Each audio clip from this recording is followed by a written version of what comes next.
Good morning, and hey now, PASW staff, clients, friends joining us on a beautiful Tuesday afternoon. Thank you for tuning in. Yesterday we looked at the film scoring assignment for the Martin Scorsese film Raging Bull, the black and white boxing film that's that has that opera score. So I can't wait to see what you guys come up with. That'll be on Friday. We'll see the results. So let's go to Austria. Don't you think we should go to Vienna? I mean, it's been a while since we've been over there. Let's get over to Vienna, and as you can probably surmise, we're going to be looking at one of the most famous Austrian composers, beautiful composers that ever lived. And, when you think of somebody who's Paul McCartney, who's George Gershwin, Richard Rodgers, they're songwriters, right? Well, we're not only going to look at a composer, but we're going to look at somebody who wrote a ton of songs. Yep, people wrote songs back in the classical era. And we'll be looking at the very lovely and beautifully sensitive composer, Franz Schubert.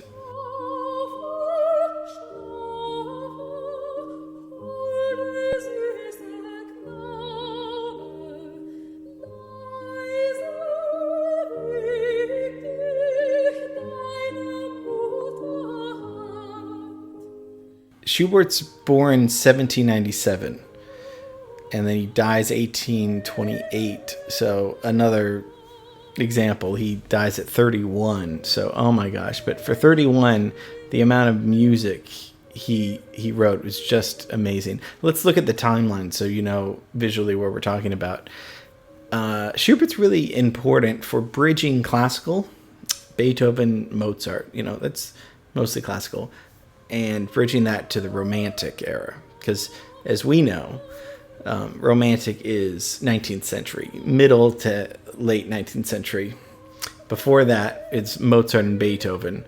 That's classical. Now, their music can be romantic, no doubt, but that's mostly historians say that that's the classical period.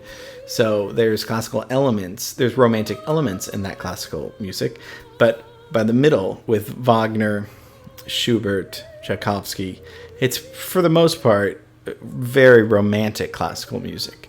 So he's important for doing that, for bringing in classical and making it romantic. And his career was less than 20 years because he died young, but he produced over 600 songs. Overtures, masses, string quartets, quintets, octets, 20 piano sonatas, 50 choral works, a lot of sacred music, although he was agnostic, and wrote for the church. So we'll just be listening to some beautiful pieces of music today. I'll kind of sprinkle in some facts about his life, but for the most part, just a real genius. And his dad and brother taught him music at a very young age, but he soon passed them up. And he came from a family of 14 in Austria, and lived a life. He liked to party a little bit. He died young from syphilis, so that kind of tells you maybe he wasn't. He wrote during the day, but liked to kind of go out at night, and was had a big personality, even though he was very introverted and shy. And a lot of his music is that way. And if we're going to be talking about somebody, there's so many symphonies and unfinished symphony that he did. But if we look at we're going to kind of listen and look at his Lieder.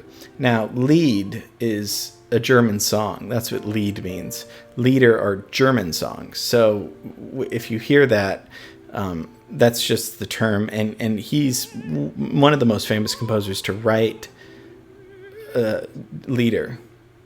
So, you could almost say like Paul McCartney is very famous for, writing Lieder. It's not the term we use now, but usually German song, that means for piano and voice. So a lot of it is just is basic songwriting that we use now, even in the 20th century. Voice, Burt Bacharach would write for Dionne Warwick. They would write piano and voice. So Schubert's doing that just hundreds of years earlier, but wrote over 1,000 pieces of music, and idolized Beethoven. Was just, loved him so much, wanted to be buried next to him, and he was, actually.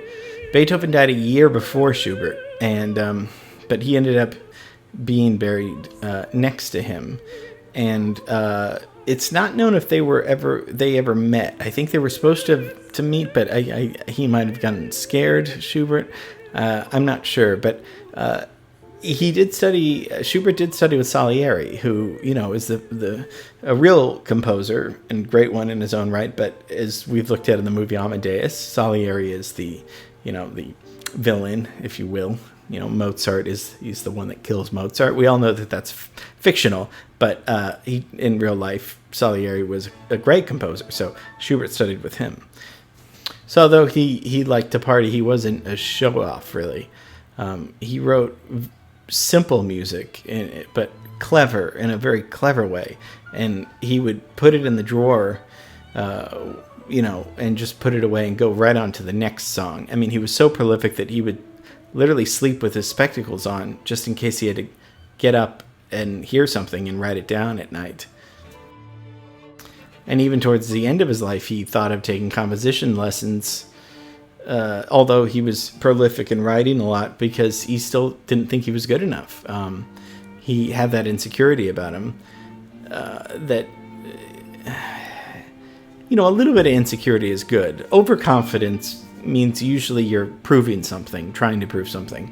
A little bit of nervousness, anxiety, and insecurity is probably a good thing, but not, So he started getting sick kind of in his late 20s and early 30s, and it's really too bad, because to write the amount of music that he did in that amount of time, he just said, as soon as he was done with one piece, he would just put it in the drawer, go right back to the next piece.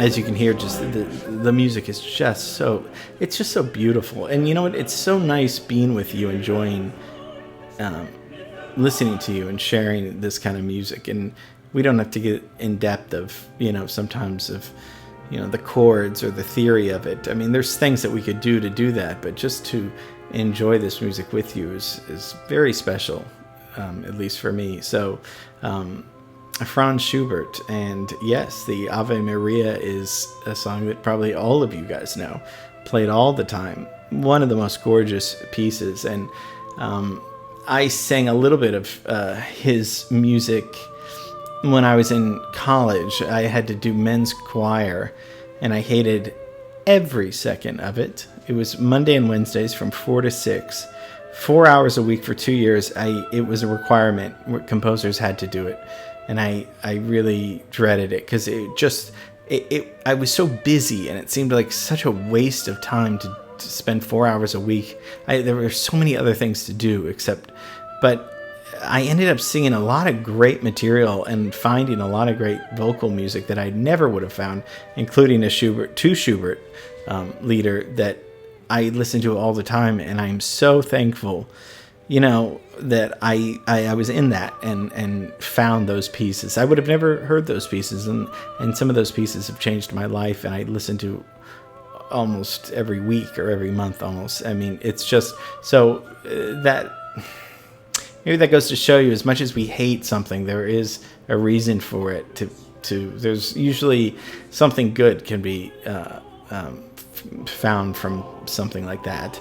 Yes, I didn't want to go to men's choir, but wow, I got to unearth a piece by Schubert that I would have never known existed, that has brought me so much joy in many personal, private moments in my life. In particular, one coming back from Paris on the plane with my brother. And that's a personal story that I won't go into, but I remember hearing that leader, or that lead, this one lead in particular, and just thinking it was so beautiful, and it really is. So I hope you enjoyed Schubert. Great, great composer. We could do 1,000 classes on it. And we will. No, I'm just kidding. Okay, have a great rest of the day. Love you. Bye.